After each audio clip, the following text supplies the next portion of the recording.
3 अप्रैल 2022 की वो तारीख तो आपको याद होगी जब गोरखपुर मंदिर में पहले मुर्तजा ने हमला किया था और करीब 10 महीने तक चली सुनवाई और इंसाफ की लड़ाई के बाद आज बगदादी बटालियन से हिसाब का दिन था और आज कोर्ट ने जो सजा सुनाई उसे सुनकर कोई भी आतंकी थर्रा उठे।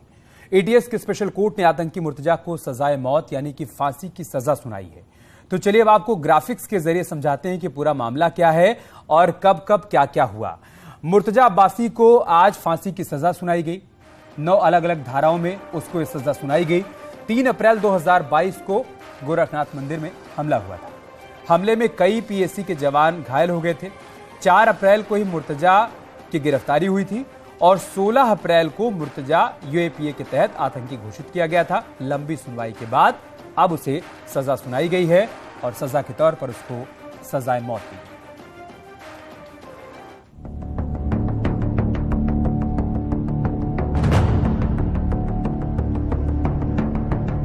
बगदादी बटालियन से हिसाब का दिन, हमलावर मुर्तजा को सजाए मौत मुकर्रर। जिसने हमला कर गोरखपुर को हिला दिया था, जिसने अरबी कोर्ट में कैद की थी टेरर प्लानिंग, जिसके निशाने पर था यूपी का अमन चैन, जिसके इर्द गिर्द पूरी प्लानिंग की गई थी, अब उसी प्लानिंग को अंजाम देने वाले को सजाए मौत मिली है। लखनऊ के एटीएस स्पेशल कोर्ट में सुबह से काफी भीड़ भाड़ थी। सुबह ही कोर्ट खुलने के साथ ही पुलिस मुर्तजा को लेकर कोर्ट पहुंची और जैसे जैसे कोर्ट की कार्यवाही आगे बढ़ रही थी, मुर्तजा के चेहरे पर दहशत बढ़ती जा रही थी। फिर वो घड़ी आई जब कोर्ट ने उसके गुनाहों की लिस्ट पढ़नी शुरू की और एक एक गुनाह की सजा सुनाई गई। कोर्ट ने सजा सुनाते हुए मुर्तजा को फांसी की सजा मुकर्रर की। गोरखपुर के लोग आज भी इस तारीख को भूल नहीं पाए। उस रोज शहर के अंदर जो कुछ भी हुआ था वो हिला देने वाला था। 4 अप्रैल 2022 को इस मामले की एफआईआर गोरखनाथ चौकी इंचार्ज विनय मिश्रा ने दर्ज कराई थी, जिसके मुताबिक पीएसी के 2 जवानों पर अहमद मुर्तजा ने धारदार हथियारों से हमला किया था और उनकी राइफल छीनने की कोशिश की थी। वहां पर उसने कुछ धार्मिक नारे भी लगाए थे। इस पूरी घटना का वीडियो सोशल मीडिया में भी वायरल हुआ था। मेन स्ट्रीम मीडिया में, अखबारों की भी ये मामला सुर्खियां बना था। बाद में इस मामले की जांच यूपी एटीएस को ट्रांसफर कर दी गई थी। 2022 के अप्रैल का महीना था। मंदिर की सुरक्षा में 20वीं बटालियन पीएसी के जवान तैनात थे। हर दिन की तरह मंदिर के बाहर भीड़ भाड़ थी। रविवार की शाम 7:20 पर कांस्टेबल गोविंद गौड़ और कांस्टेबल अनिल पासवान गोरखनाथ मंदिर के मुख्य द्वार पर तैनात थे। थोड़ी दूरी पर सिपाही अनुराग और एलआईयू में तैनात जवान अनिल गुप्ता भी खड़े थे। तभी अचानक एक युवक हाथ में धारदार हथियार लेकर वहां पहुंचा और कुर्सी पर बैठे पीएसी जवान गोविंद से राइफल छीनने की कोशिश की। गोविंद ने असलाह छीनने का विरोध किया तो उसने धारदार हथियार से उस पर हमला कर दिया। गोविंद के हाथ और पैर में गंभीर चोट आई। हमलावर ने उनकी पीठ पर भी हमला किया। थोड़ी देर के अंदर सुरक्षा कर्मियों ने हमले को नाकाम तो कर दिया, लेकिन चंद मिनट के अंदर ही ये भी साफ हो गया कि एक आतंकी हमला था।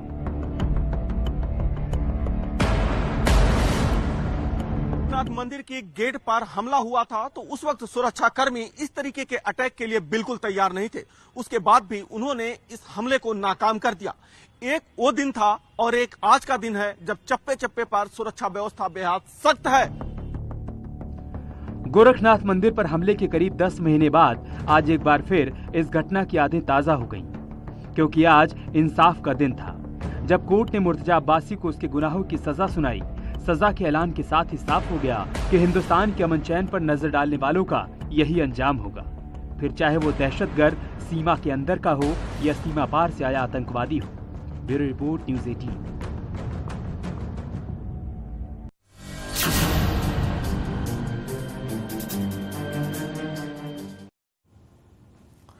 और अब बात करेंगे कौशांबी में एक दूध वाले की हत्या की, जिसका पुलिस ने सनसनीखेज खुलासा किया है। दरअसल 24 जनवरी को एक लाश मिली थी। शख्स की गोली मारकर हत्या की गई थी। पुलिस ने जब जांच को आगे बढ़ाया तो चौंकाने वाले खुलासे हुए।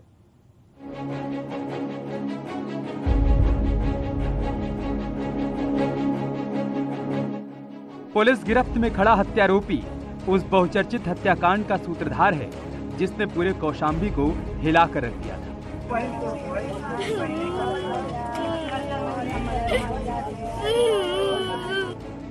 दुधिया बलराम सिंह को सिर्फ इसलिए मौत के घाट उतार दिया गया क्योंकि उसने छेड़खानी का विरोध किया था।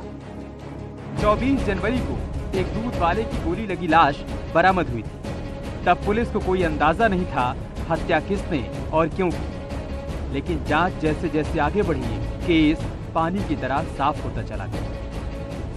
कौशाम्बी की करारी पुलिस ने बलराम हत्याकांड का खुलासा कर दिया। पुलिस ने मामले के 2 अभियुक्त गिरफ्तार किए। हालांकि अभी मुख्य अभियुक्त पुलिस की पकड़ से बाहर है। गिरफ्तार किए गए बदमाशों ने पुलिस को बताया कि सोनू गांव की एक लड़की से एक तरफा प्यार किया करता था, जिसका विरोध दूध बेचने वाले बलराम ने किया था। बस इसी बात की खुन्नस में हत्या की साजिश रची गई और गोली मारकर उसे मौत के घाट उतार दिया गया।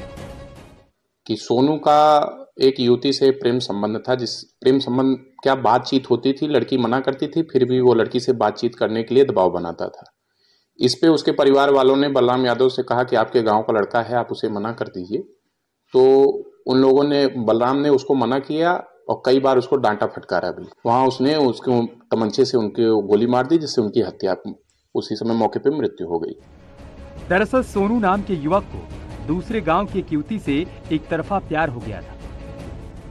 मोहब्बत का जुनून सिर पर इस कदर हावी था कि आशिक सोनू किसी को भी मरने मारने पर आमादा था। मामला 2 गांवों से जुड़ा था, लिहाजा दूसरे गांव जाने वाले बलराम सिंह से लड़की के परिवार वालों ने मदद मांगी और बलराम सिंह ने आरोपी सोनू को छेड़छाड़ न करने की हिदायत दी। बस यही बात बलराम की मौत की वजह बन गई। 24 तारीख को जब बलराम सिंह दूध लेकर लौट रहा था, तभी आरोपियों ने उसे घेर लिया। हमलावरों को उसके आने जाने का वक्त पहले से पता था। आरोपियों ने बलराम सिंह को पकड़ते ही सीधे सीने पर गोली मारी और हत्या कर मौके से फरार हो गए। इस संबंध में आपके सामने 2 लोग हैं जिनकी गिरफ्तारी हुई है। ये विनोद और मनीष। ये लोग साथ में और हत्या के समय मौजूद थे। हत्या में इनकी भी भूमिका थी। इनको गिरफ्तार किया गया है। मुख्य हत्या अभियुक्त सोनू यादव के खिलाफ जो मुकदमा अभी चल रहा है, उनकी खोज की जा रही है। घटना के बाद से ही पुलिस इसे ब्लाइंड केस समझकर खुलासे की कोशिश कर रही थी और इसी दौरान आरोपियों के मोबाइल की आखिरी लोकेशन वारदात वाली जगह पर मिलने से पूरी वारदात का खुलासा हुआ, जिसके बाद पुलिस ने 2 आरोपियों को गिरफ्तार कर जेल भेज दिया, जबकि मुख्य आरोपी की तलाश अभी की जा रही है। Bureau report news 18। यार रुक रहे छोटे से ब्रेक के लिए, जल्द लौटेंगे कुछ और खबरों के साथ। आप देख रहे हैं न्यूज़ 18 उत्तर प्रदेश उत्तराखंड।